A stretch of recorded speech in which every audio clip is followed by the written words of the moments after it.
अरे वाह रीना, आज तो बड़ी प्यारी लग रही हो। रक्षाबंधन वाले दिन मैं अपने मायके से वापस आई ही थी कि रीना मुझे बाहर ही मिल गई। चटक हरे रंग का लहंगा चोली पहने और मांग टीका लगाए वो बिल्कुल अलग दिख रही थी। जी आंटी, मैं अभी भी आई हूँ मायके से राखी करके। रीना मेरे घर के साथ वाले घर के किराए का कमरा लेकर रह रही थी।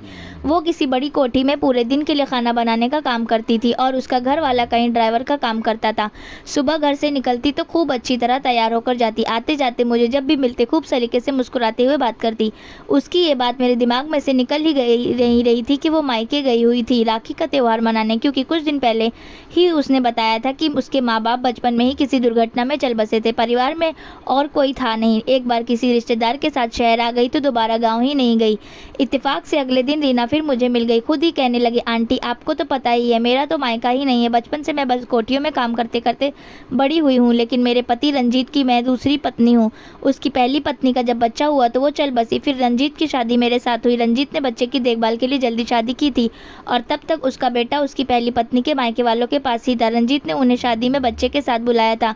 उन्होंने वहां आकर बच्चा तो मुझे सौंपा ही। साथ ही जब उन्होंने देखा कि मेरे मायके का कोई भी नहीं था तो उन्होंने अपनी बेटी मानकर मेरा कन्यादान भी किया। इसी तरह बच्चे को माँ मिल गई, मुझे मायका मिल गया और उनको बेटी मिल गई। अब वो मुझे अपनी बेटी की तरह ही मान देते हैं और हर त्योहार पर मेरा मायके कर नेक ही वापस देते हैं। मैं उसकी बातें सुनकर सोच में पड़ी थी कि आज ऐसे वक्त में जब अपने ही अपनों को नहीं पूछते, तब भी इस दुनिया में ऐसे बड़े दिल वाले लोग मौजूद हैं जो सही मायने में जानते हैं कि रिश्ते बनाना और उन्हें दिल से निभाना क्या होता है।